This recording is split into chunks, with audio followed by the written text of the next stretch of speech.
7h22, très bon réveil avec Europe 1 matin et Dimitri Pavlenko. C'est l'heure d'écouter Laurent Tessier. Bonjour Laurent. Bonjour Dimitri, bonjour Insa. Bonjour. Allez, on replonge dans les municipales. Plusieurs candidats socialistes et écolos ont annoncé des alliances avec LFI au second tour de l'élection dimanche prochain. Ça vous inspire ce matin? La grande famille du Parti socialiste des écologistes, on ne s'ennuie jamais avec eux.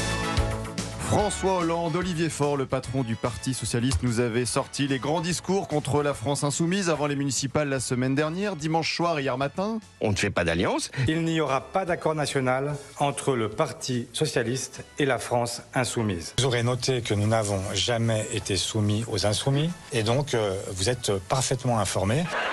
Et hier, nous avons vécu la journée nationale du retournement de veste, des alliances, des accords, fusions techniques en quelques heures à peine entre LFI et le Parti socialiste, les écologistes. Annonce à Besançon à 8h53, alliance à Toulouse à 9h07, alerte à Avignon 12h50.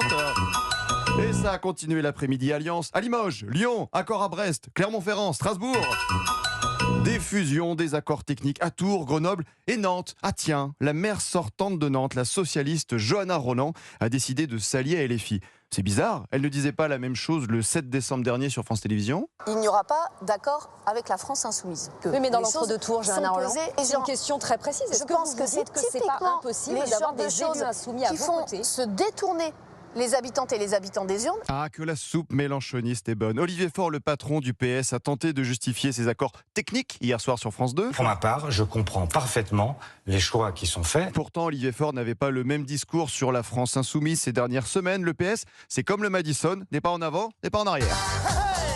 Tous ceux qui se reconnaissent dans les propos de Jean-Luc Mélenchon ne peuvent pas être avec nous sur les listes. C'est aussi simple que ça. La France insoumise, ces outrances, parfois ces saillies à caractère antisémite, oui. Et ils sont un danger. Et dimanche, il ferait quoi Olivier Faure s'il habitait à Toulouse et la présence du candidat insoumis au second tour des municipales? Si j'étais habitant à Toulouse, effectivement, je voterais François Piquemann. Comment résumer le comportement du Parti socialiste ces dernières heures? Jean-Luc Mélenchon connaît ses anciens camarades. Il avait parfaitement prédit le scénario du second tour. Écoutez, c'était il y a 2 semaines, le 4 mars dernier, en meeting à Bondy, en Seine-Saint-Denis. Ils disent, au deuxième tour, non plus, il n'y aura pas d'accord. Penses-tu? Vous savez ce que c'est des gros combinards. Ils ne vont pas nous coûter trop cher, je pense, à acheter pour le deuxième tour, là où on les achètera. Quand ils disent qu'il n'y aura pas d'accord national, ça veut dire, faites votre tambouille. Faites votre tambouille localement. Bingo, je vous avais dit hier matin que l'opportuniste serait la chanson de la semaine des socialistes. On y est. Je retourne ma veste.